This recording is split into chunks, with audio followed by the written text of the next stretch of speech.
नमस्कार, MP first news में आप सबका स्वागत है। आज बात करेंगे राजगढ़ लोकसभा क्षेत्र के इतिहास की। क्या है राजगढ़ लोकसभा क्षेत्र का इतिहास, और देखते ही देखते एक छोटा सा लोकसभा क्षेत्र कैसे वीआईपी लोकसभा क्षेत्र बन गया। जी हाँ, मध्य प्रदेश में जितने भी वीआईपी लोकसभा क्षेत्र हैं उनमें से एक वीआईपी लोकसभा क्षेत्र राजगढ़ भी है, जिस पर पूरे मध्य प्रदेश की हर लोकसभा चुनाव में नजरें टिकी होती हैं कि राजगढ़ लोकसभा से कौन सांसद चुन के आता है। साल 1962 में यहाँ पर पहले चुनाव में निर्दलीय उम्मीदवार भानु प्रकाश सिंह को जीत मिली थी। इन्होंने कांग्रेस के लीलाधर जोशी को हराया था। इसके बाद लगातार ये सीट कांग्रेस को खुद ही रहनी पड़ी और 1984 में पहली बार इस सीट पर दिग्विजय सिंह भाजपा के जमनालाल को हराकर कांग्रेस को लेकर आए। उसके बाद दूसरी बार जब दिग्विजय सिंह इस सीट से चुनाव लड़े तो इनको भाजपा के उम्मीदवार प्यारेलाल जी खंडेलवाल द्वारा हार का मुंह देखना पड़ा। लेकिन अगले ही चुनाव में प्यारेलाल खंडेलवाल को हराकर दिग्विजय सिंह एक बार फिर राजगढ़ से सांसद बने। इसी बीच वह प्रदेश कांग्रेस अध्यक्ष बने और मध्य प्रदेश में विधानसभा चुनाव हुए। विधानसभा चुनाव में कांग्रेस को बहुत बड़ी जीत मिली और जीत का श्रेय दिग्विजय सिंह को दिया गया और साथ ही दिग्विजय सिंह को मध्य प्रदेश का मुख्यमंत्री चुन लिया गया। दिग्विजय सिंह के मुख्यमंत्री बनने के बाद यह सीट एक बार फिर खाली हो गई और इसके बाद इस सीट से चुनाव लड़े दिग्विजय सिंह जी के छोटे भाई लक्ष्मण सिंह। लक्ष्मण सिंह ने जब यहाँ उपचुनाव में पहली बार चुनाव लड़ा तो उनके खिलाफ भाजपा ने दत्तात्रेय जगताप को उम्मीदवार बनाया, जो कि ब्यावरा से 4 बार विधायक रह चुके थे।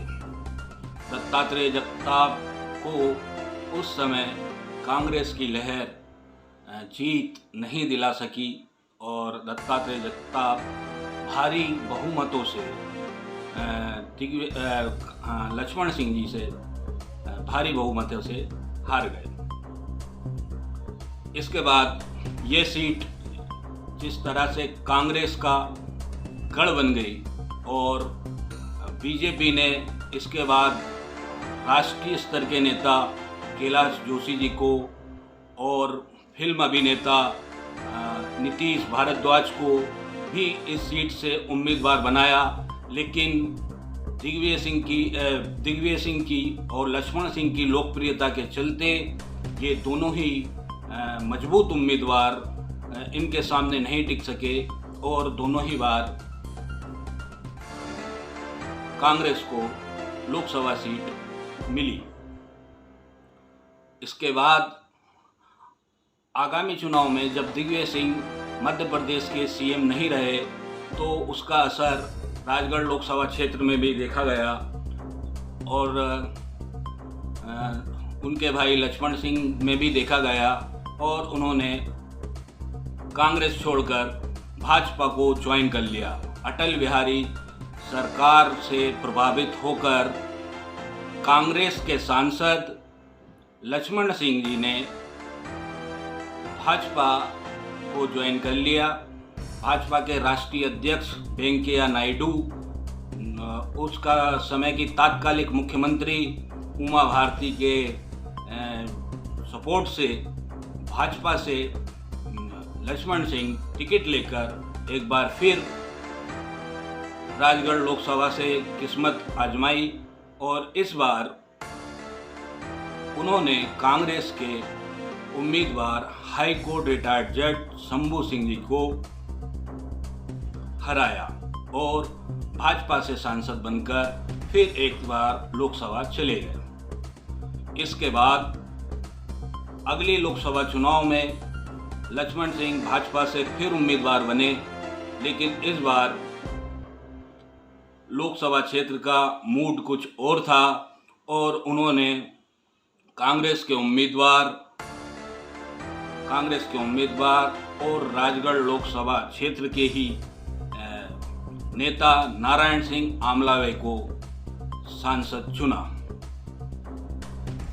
नारायण सिंह आमलावे के बाद भाजपा ने भी इस सीट को पर अपनी नज़र डाली और इस सीट की अहमियत समझी और तात्कालिक मुख्यमंत्री शिवराज सिंह ने यहाँ अपनी पसंद के उम्मीदवार रोडमल नागर को एक बार टिकट देकर मैदान में उतारा और वह शिवराज सिंह की उम्मीदों पर खरे उतरे और उन्होंने नारायण सिंह आमलावे को हराकर भाजपा को ये सीट वापस दिला दी। इसके बाद आगामी चुनाव में रोडमल नागर के बहुत ज़्यादा विरोध होने के बावजूद शिवराज सिंह की जिद पर एक बार फिर रोडमल नागर को टिकट दिया गया और रोडमल नागर ने कांग्रेस के उम्मीदवार मोना सुस्तानी को बहुत ही ज़्यादा अंतर से हराकर रिकॉर्ड दर्ज कायम किया। कुल मिलाकर कहें तो राजगढ़ लोकसभा सीट पर सबसे ज़्यादा बार कांग्रेस को जीत प्राप्त हुई बीजेपी के मुकाबले, लेकिन पिछले 70 सालों में लगातार भाजपा कांग्रेस एक बार निर्दलीय भी सांसद राजगढ़ से चुने गए और हमेशा लोकसभा चुनाव में मुद्दा रहा अदद एक फैक्ट्री और रेलवे लाइन का, जो आज तक नाराज थे। ना ही इसको पिछले कई सांसद लेकर आ पाए और ना ही अब तक के सांसद इसे लेकर आए हैं। हाँ, हर बार हर चुनाव से पहले ये उम्मीद बंधा दी जाती है कि आगामी सालों में रेल लाइन राजगढ़ में आने वाली है, उसका काम चालू हो गया है। यही सुनते सुनते पीढ़ियाँ बीत गईं, पीढ़ियाँ निकल गईं, सांसद बदलते रहे, लोग बदलते रहे, लेकिन राजगढ़ में रेल नहीं आई। राजगढ़ में कभी कोई औद्योगिक फैक्ट्री नहीं लगी, ना ही कभी राजगढ़ औद्योगिक क्षेत्र बन पाया। हाँ, राजगढ़ में के सांसद जो केंद्र सरकार से मिली हुई खैरात है, उससे जो काम होते हैं उसे अपना नाम लगाने में नहीं चूकते कि ये काम उनके द्वारा किया गया है। लेकिन राजगढ़ में दो बड़े काम आज तक कोई नेता नहीं करा पाया। सिर्फ केंद्र सरकार से मिली हुई खैरात को अपना नाम जोड़कर दे देने से ही हर सांसद काम चलाता रहा है। यही दुर्भाग्य रहा राजगढ़ लोकसभा के मतदाताओं का कि अभी तक इतनी बार इतने दिग्गज नेताओं को जिताने के बावजूद राजगढ़ जिला पिछड़ा हुआ है। यहाँ के लोग लगातार पलायन कर रहे हैं, छात्र बाहर जाकर पढ़ रहे हैं, वो बाहर ही नौकरी करने लग गए हैं। एक समय ऐसा था जब राजगढ़ शहर बसा, राजगढ़ शहर ही नहीं राजगढ़ जिला बसा, तो बाहर के लोग जब यहाँ सरकारी नौकरियाँ करने आते थे तो धीरे धीरे वो यहीं के होकर रह गए और इसी तरह ये शहर बढ़ता चला गया। लेकिन अब थक हार कर लोग वापस पलायनवादी हो गए हैं और यहाँ से पलायन जारी है। कोई भी सांसद ऐसा कोई कार्य नहीं कर पाया जिसकी वजह से ये पलायन रोका जा सके। हाँ, आंकड़ों पर, टीवी पर, पत्रकारों को जवाब देते हुए इनके पास बहुत ठोस मजबूत वादे और सबूत, इरादे सब कुछ मिल जाएंगे, लेकिन धरातल पर कुछ नहीं हुआ। ये आप जानते हैं और हम जानते हैं। नमस्कार, आज के लिए।